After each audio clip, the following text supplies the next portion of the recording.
WGAL News 8 Today starts now. Good morning, everyone. 4:30, and today is Friday. I'm Matt Barquero. Happy Friday, everyone. I'm Regina On. We're joined by Chief Meteorologist Christine Ferreira. And Christine, what a joy yesterday was. It was so beautiful. And today, on the down. Today we're going to down temperature-wise into the weekend. So let me show you what we have outside right now. Just a couple of clouds around. Right now it's mostly clear across the Susquehanna Valley. We'll call it partly cloudy to mostly clear to start your day.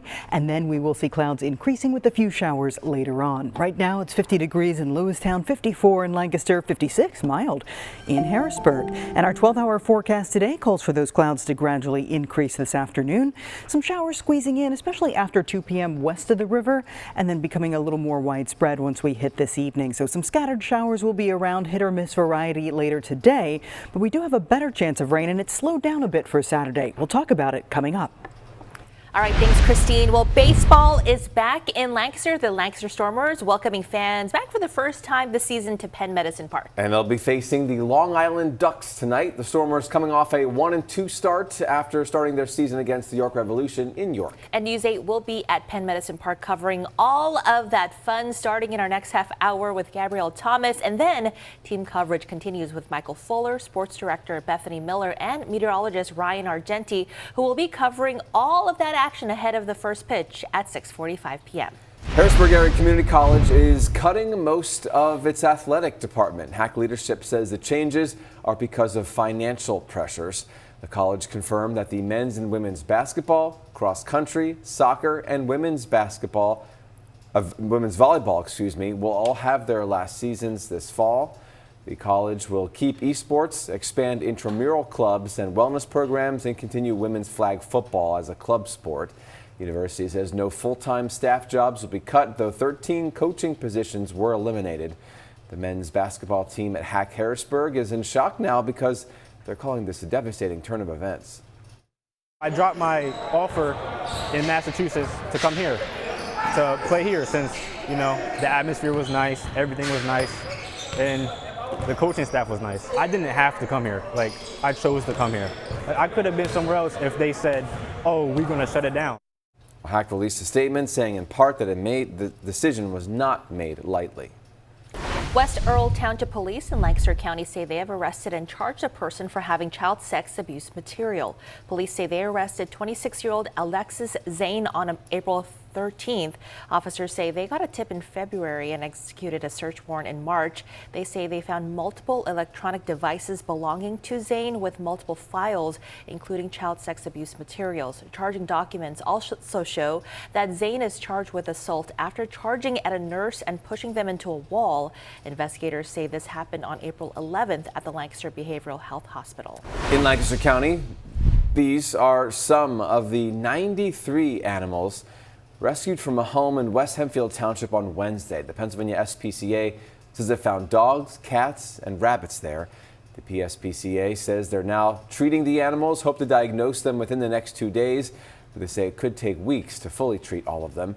The SPCA says the owners could face one charge for each animal. Again, there were 93 of them. The PSPCA says that multiple police departments showed up on Wednesday wearing hazmat suits to that home on High Ridge Road. Neighbors say the people moved in 2 years ago, and they say there was an awful smell coming from that house. Authorities say they found animals held in cages, zip-tied together and covered in feces. Definitely in the top 10 worst when it comes to level of sanitation and concentration of animals into a single household. The SPCA says the animals in this case could go to foster homes or local rescue partners after their treatment is over.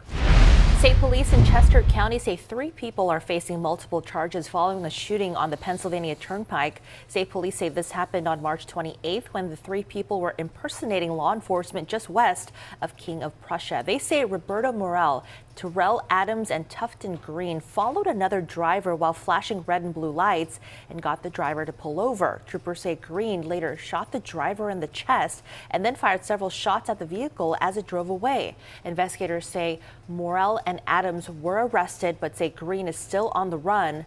They all face multiple charges, including attempted murder. Harrisburg police have made an arrest in an armed robbery that happened during a meetup for an online purchase. On Wednesday, police arrested D'Angelo Letterlow. Police say that they responded to the area of Klein Village last Thursday after a victim told officers he was meeting up with someone that he met on social media to buy something from them. The victim says that he was approached by two men and Letterlow had a handgun. He's facing robbery and firearm charges. This morning, we're working to learn more about an investigation of a woman who died after a trip to a car wash. Police say they responded to calls of a medical incident last Tuesday at the car wash on Bowman Street in Lebanon. The victim was found unresponsive and was taken to the hospital where she died. And there was just so much about it that was strange, like caution tape, and there was a fire truck there, and I guess somebody that I was talking to said, oh well, sometimes the fire trucks go like to help, but 6 police cars, and I'm just like, it's just too much that's just off. Police say they're waiting for more information from the York County Coroner's Office. In York County, firefighters put out a fire at a barn and a garage. 911 dispatchers say this happened just before 8:30 on Southridge Road off of Route 30 in Paradise Township. You can see from that picture in this video here, flames could be seen from quite some distance away. Dispatchers say no injuries were reported, and it's too early to determine a cause for that fire. This morning, the York County PA Office of Emergency Management say there is no longer oil in the Codorus Creek. Runoff entered the creek after a fire at J&K Salvage Yard on February 25th, and the data that determined the water is clean was collected on March 10th. Environmental agencies are completing cleanup around the Codorus Creek and have started removing response equipment and staff from the area as well. We have an update on the progress being made at the Guthrie Memorial Library in Hanover, York County. Earlier this year, the library was damaged by water from a malfunctioning sprinkler system. During Wednesday night's Borough Council meeting, Public Works Director A.J. Grimm says that they are still working with the insurance company to finalize the numbers, but they have permission to start more of the repairs. Borough staff is currently working on fixing up the secondary egress, the vestibule area right outside of the courtyard, so that we can at least start to open up portions of the library and it's safe for people to move back and forth until we get this finalized and work on the rest. The library's Facebook page says a book sale is happening next Friday and Saturday at the library.